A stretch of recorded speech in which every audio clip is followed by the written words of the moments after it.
All tips and tricks 24 এর পক্ষ থেকে আপনাদের সবাইকে জানাই স্বাগতম। আশা করি আপনারা সবাই ভালো আছেন। নতুন আরেকটি ভিডিও নিয়ে আপনাদের সামনে হাজির হলাম। আজকের আলোচনার বিষয় how to make and save digital signature in Microsoft Word. Microsoft ওয়ার্ডে কিভাবে ডিজিটাল সিগনেচার তৈরি করতে হয় এবং কি সংরক্ষণ করে রাখতে হয় এই বিষয়ে ভিডিওটি আমরা মেক করতেছি। আশা করি ভিডিওটির সাথে থাকবেন, ভিডিওটি শেষ পর্যন্ত দেখবেন, চ্যানেলটি সাবস্ক্রাইব করে পাশে থাকা বেল বাটনটি বাজিয়ে দিবেন। চলুন ভিউয়ার্স, দেরি না করে আমরা কম্পিউটার স্ক্রিনে চলে যাই। আমরা এখন ওপেন করব মাইক্রোসফট ওয়ার্ড প্রোগ্রামটি। এখানে ক্লিক করার পরে প্রোগ্রামটি ওপেন হবে। এখন আমি সিলেক্ট করব এই অপশনটি, এখানে সিলেক্ট করে দেব ওপেন। ওপেন অপশনটি সিলেক্ট করার পরে ওপেন ডকুমেন্টটি এখানে শো করবে। এখান থেকে আমি সিলেক্ট করে দেব ডেস্কটপ। ডেস্কটপ সিলেক্ট করার পরে এখান থেকে আমি সিলেক্ট করে দেব অ্যাপ্লিকেশন ফোল্ডারটি, এখানে ওপেন করে দেব। দেখেন আমার অ্যাপ্লিকেশন ফোল্ডারটি এখানে ওপেন হয়ে গেছে। এখানে দেখেন দুটি সিগনেচার আমি সংগ্রহ করে রেখেছি। আপনারা একটি পেপারের ভিতরে সিগনেচার করে সিগনেচারটি স্ক্যান করে কম্পিউটারের ভিতরে ইনপুট করবেন, আর নতুবা একটি পেপারের ভিতরে সিগনেচার করার পরে মোবাইল দিয়ে ছবি তুলে সেই পিকচারটি কম্পিউটারে ইনপুট করবেন। তো আমরা এখন সিলেক্ট করে দেব, অ্যাপ্লিকেশনটি সিলেক্ট করে দেব। সিলেক্ট করে দেওয়ার পরে আমি এখানে ওপেন করব। এ হচ্ছে আমার অ্যাপ্লিকেশনটি। আমরা যদি নিচের দিকে দেখি, দেখেন এখানে আমার সিগনেচারটি অ্যাড করা আছে। আমরা যদি জুম বড় করে যদি দেখি, দেখেন আমার সিগনেচারটি কি ক্লিয়ার। এখানে যে ব্যাকগ্রাউন্ড ছিল সেটিও নেই। আমরা এখান থেকে সিগনেচার এবং কি রুল দুটাই ডিলিট করে দেব। এখন আমরা চলে যাব ইনসার্ট, এখানে ক্লিক করব পিকচার, এখান থেকে সিলেক্ট করে দেব ডেস্কটপ, এখান থেকে সিলেক্ট করে দেব অ্যাপ্লিকেশন।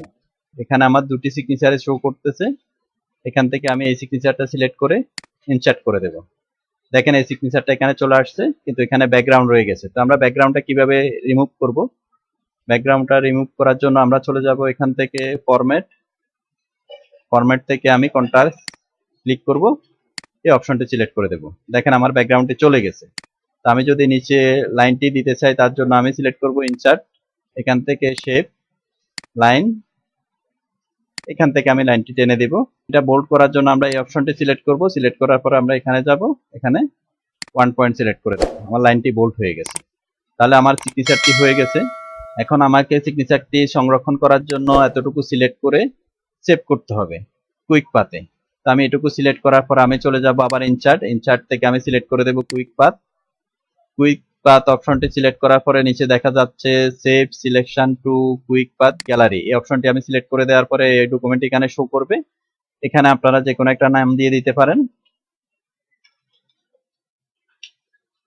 আমি সাইন দিয়ে দিলাম, ওকে করে দিলাম। ওকে করে দেওয়ার পরে এই সিগনেচারটি এখন সেভ হয়ে গেছে। তো আমরা যদি এখান থেকে নিউ একটা ডকুমেন্ট নিই, নেওয়ার পরে আমি ইনসার্টে যাব, ইনসার্ট যাওয়ার পরে এখানে কুইক পাথে ক্লিক করব। দেখেন এখানে আমার সিগনেচারটি সেভ হয়ে গেছে। তো আমি এখান থেকে এটা সিলেক্ট করে দেওয়ার পরে দেখেন এখানে অটোমেটিক এটা শো করতেছে। এভাবে আপনারা সিগনেচারটি ডিজিটাল ভাবে করতে পারেন এবং কি করার পরে প্রোগ্রামটিতে সেভ করে রাখতে পারেন। যে কোনো কাজে আপনারা এই সিগনেচারটি বারবার করতে হবে না, এটাকে আপনারা ব্যবহার করতে পারবেন। তো আশা করি আমি আপনাদেরকে বোঝাতে পেরেছি কিভাবে একটা ডিজিটাল সিগনেচার আপনারা মেক করবেন এবং কি সেটাকে কিভাবে ওয়ার্ডের ভিতরে সেভ করবেন। তো কোথাও যদি বুঝতে আপনাদের সমস্যা হয়ে থাকে ভিডিওটি কমেন্ট বক্সে কমেন্ট করে আমাকে জানাবেন। যত দ্রুত সম্ভব আপনাদের সমস্যাটি সমাধান করে দেওয়ার চেষ্টা করব। আর চ্যানেলে যদি আপনারা নতুন হয়ে থাকেন চ্যানেলটি সাবস্ক্রাইব করে পাশে থাকা বেল বাটনটি বাজিয়ে দিন, যাতে করে নতুন ভিডিওগুলো সবার আগে আপনাদের কাছে পৌঁছে যায়। ধন্যবাদ, আপনারা সবাই ভালো থাকবেন।